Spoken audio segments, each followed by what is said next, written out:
മന്ത്രിമാർക്കും എല്ലാവർക്കും ശമ്പളം എല്ലാം കിട്ടുന്നുണ്ട് മക്കളെ. ഞങ്ങളെ പെൻഷൻ പോലും കിട്ടിയില്ല. എൻ്റെ അമ്മ പെൻഷൻ കിട്ടാതെ മരിച്ചത്. ലോട്ടറി മദ്യം അല്ലെങ്കിൽ സർക്കാർ ഇല്ല. ഈ രണ്ടും ഉണ്ടെങ്കിൽ മാത്രമേ സർക്കാർ ഉള്ളൂ. ഹെലികോപ്റ്റർ മാത്രമല്ല, പശുക്കൾക്ക് തൊഴുത്ത് കെട്ടാനും അതിനും ഇതിനൊക്കെ പൈസ ഉള്ളു. പാവം പിടിച്ച പാവങ്ങൾക്ക് വീട് വെച്ച് കൊടുക്കാനും അതിനും ഇതിനൊന്നും പൈസകളില്ല. പറഞ്ഞ മക്കളെ, ആ പാർട്ടിയിലുള്ള DYFI കാരന്മാർ വേണമെങ്കിൽ എന്നെ വണ്ടി കയറ്റി കൊല്ലും മക്കളെ. എന്റെ കൊച്ചുങ്ങൾക്ക് അരി വാങ്ങിച്ചു കൊടുക്കാൻ ഞാൻ മാത്രമേ ഉള്ളൂ. സർക്കാർ മാത്രമേ രക്ഷപ്പെടണുള്ളൂ മക്കളെ. ഞങ്ങളാരും രക്ഷപ്പെടുന്നില്ല. ഈ വെയിൽ കൊണ്ടുകൊണ്ട് നടക്കുന്നത് എന്നെ മിച്ചവ.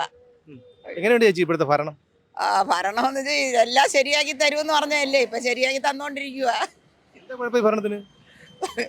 ഭരണം എന്താ പറയാനാ, ഞങ്ങളുടെ ലോട്ടറി കച്ചവടം ആകെ അങ്ങ് തകടം പറിച്ചിട്ടേക്കാണ്.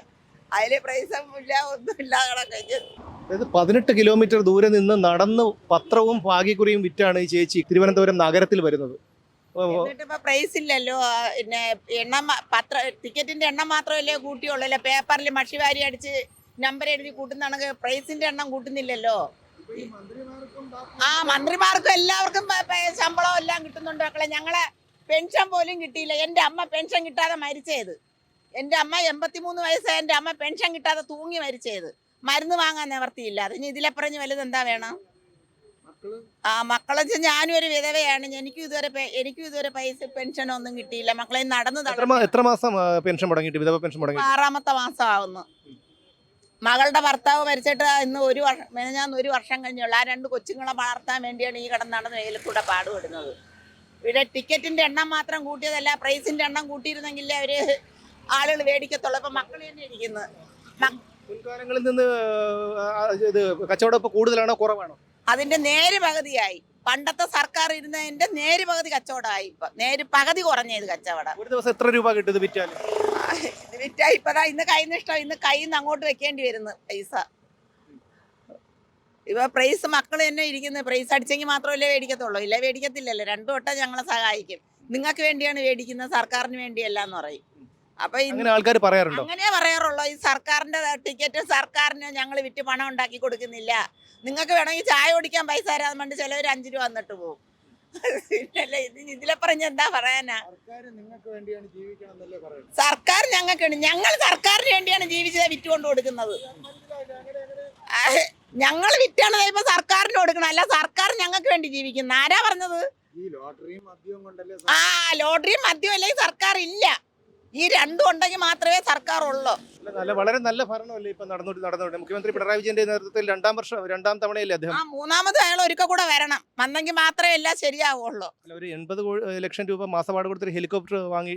ഹെലികോപ്റ്റർ മാത്രമല്ല, പശുക്കൾക്ക് തൊഴുത്ത് കെട്ടാനും അതിനും ഇതിനൊക്കെ പൈസ ഉള്ളു. പാവം പിടിച്ച പാവങ്ങൾക്ക് വീട് വെച്ച് കൊടുക്കാനും അതിനും ഇതിനൊന്നും പൈസകളില്ല. അത് ഒരു നില കയറാൻ ലിഫ്റ്റ് ഇല്ലേ? ഞങ്ങള് മെഡിക്കൽ കോളേജ് 5 നിലയിലും നടന്നു കയറുന്നത് ലിഫ്റ്റ് ഇല്ലാതെ. നടുവേത്തോണ്ട് ഒരു നില കയറാൻ ലിഫ്റ്റ് ചെയ്യുന്ന പറഞ്ഞ മക്കളെ. ആ പാർട്ടിയിലുള്ള DYFI കാരന്മാർ വേണമെങ്കിൽ എന്നെ വണ്ടി കയറ്റി കൊല്ലും മക്കളെ. എന്റെ കൊച്ചുങ്ങൾക്ക് അരി വാങ്ങിച്ചു കൊടുക്കാൻ ഞാൻ മാത്രമേ ഉള്ളൂ. ആരും തരില്ല. എന്തിനാ പറയുന്നത്? മുമ്പ് ശബരിമല പ്രശ്നം പറഞ്ഞൊന്നും വേണ്ട. എനിക്കൊരു പൊതിച്ചോറ്, ഞങ്ങളുടെയൊക്കെ വീടുകളിൽ നിന്നും കൂടെയാണ് പൊതിച്ചോറ് കൊണ്ടുവന്ന് പൊതിച്ചോറിൽ 5-10 പൊതികൾ മേടിച്ചുകൊണ്ട് കൊടുക്കുന്നത്. ആ DYFIയുടെ പൊതിച്ചോറിന് പോയാൽ ഇവർക്ക് ചോറ് കൊടുക്കരുതെന്ന് നേരെ പറയാം. അവിടെ ഇരിക്കുന്ന പയ്യന്മാര് ചോറ് തന്നിട്ടില്ല, ചോറ് തരത്തില്ല. പോയി വരിയിൽ പോയി ക്യൂവിൽ നിന്നാലും പറയും, അയ്യോ ഇവർക്ക് ചോറ് കൊടുക്കല്ലേ, ഇവള് ഞങ്ങളെ മന്ത്രിയെ ചീത്ത വിളിച്ചവളാണെന്ന് പറയും. ഞാൻ മന്ത്രിയെ ചീത്ത വിളിച്ചില്ല. ശബരിമല പ്രശ്നത്തിന് എന്തോ കനകദുർഗയും അവരും ഒക്കെ ശബരിമല കയറിയ പ്രശ്നത്തിന് പറഞ്ഞതാണ്. അതിന് മുമ്പ് ഉമ്മൻചാണ്ടി സർക്കാരായിരുന്നല്ലോ, അതിനുശേഷം വന്ന ഈ സർക്കാരും ആ സർക്കാരും തമ്മിലുള്ള വ്യത്യാസം എന്താണ്?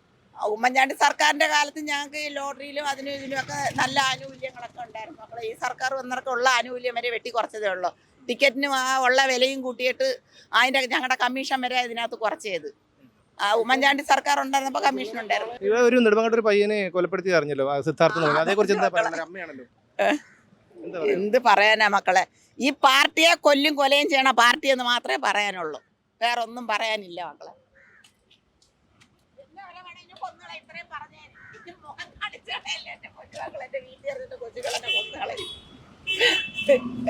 കൊച്ചുകൾ വഴക്കൂറ, അമ്മ ഒന്നും പറയരുത്. അതീതിനിടെ എന്നും പിള്ളേര് പറയാം, അമ്മ ഒന്നും പറയല്ലേ അമ്മ.